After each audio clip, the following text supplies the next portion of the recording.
जळगाव पंचायत समिती गटविकास अधिकारी संदीप मोरे यांच्या नेतृत्वात पार पडला सोहळा। महाराष्ट्र शासनाच्या 100 दिवसीय 7 कलमी कार्यक्रम सध्या संपूर्ण राज्यात राबवला जात आहे।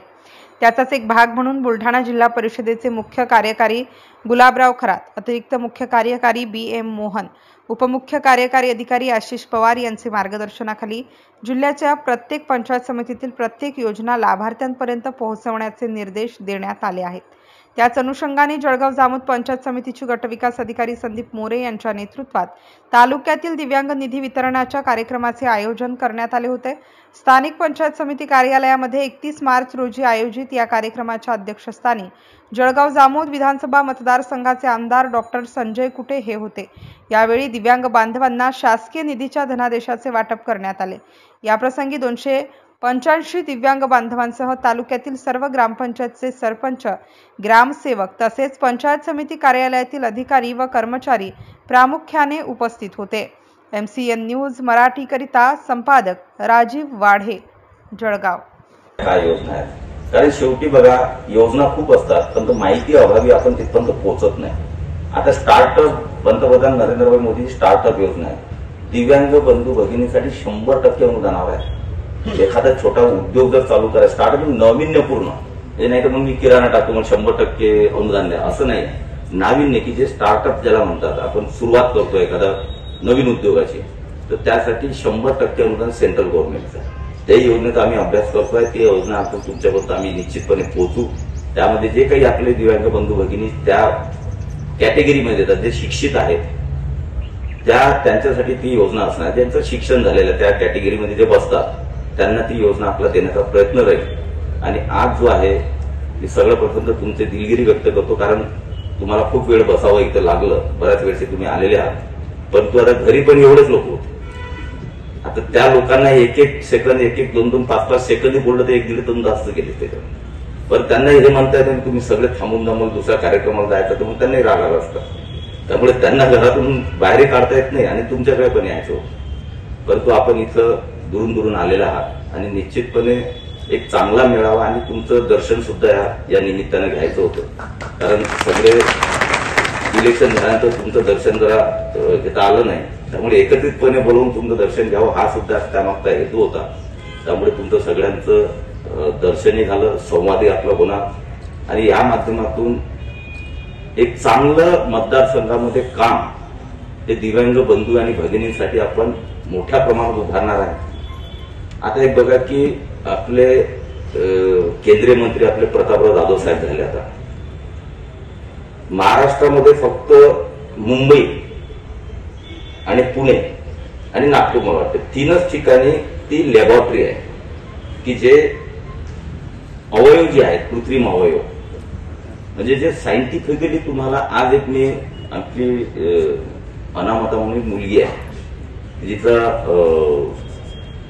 शॉक लागून तिचं पूर्ण शरीर गेलं होतं, एक हात पूर्ण तिचा कापावा लागला, पण ती वाचली त्याच्यातून।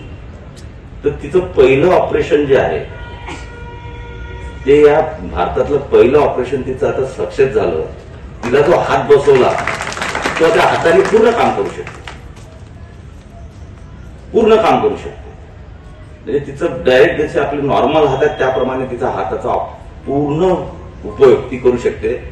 त्याचा खर्च तोही आपण गव्हर्नमेंट कडून व्यवस्थित ऍडजस्ट करून घेतला, म्हणून तीही आपण ज्यांना जे तरुण आहेत, ज्यांना खरोखर आपल्याला हात हे करणे आवश्यक आहे, त्याचंही आपण आता एक गोष्टी त्या करतोय।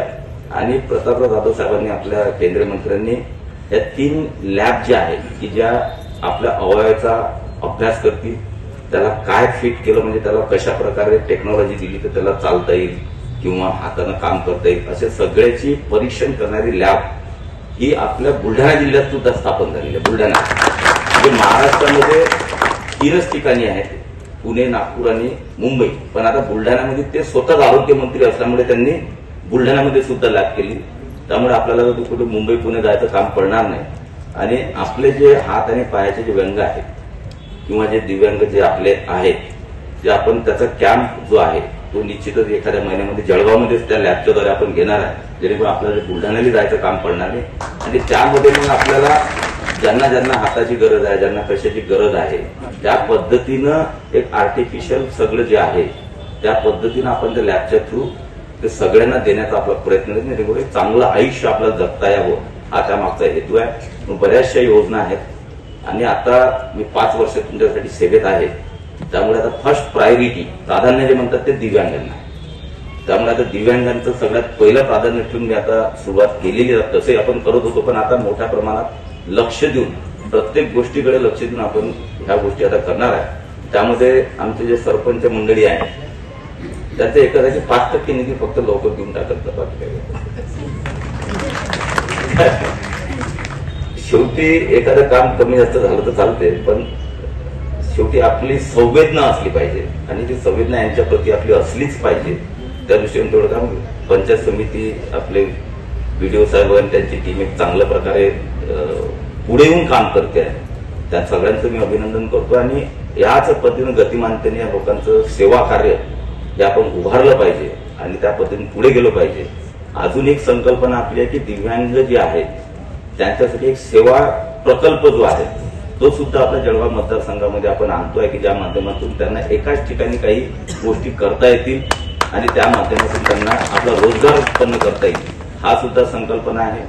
आता यापुढे नगर परिषदमध्ये सुद्धा आपण देतो, पण काय की नगर परिषदेमध्ये दुकानं घ्यायची आता ते आपण त्यात प्राधान्य देतो, पण त्याची किंमत एवढी असते की आपलं दिव्यांग बांधव शक्यतो मागे पुढे होते घेऊ शकत नाही.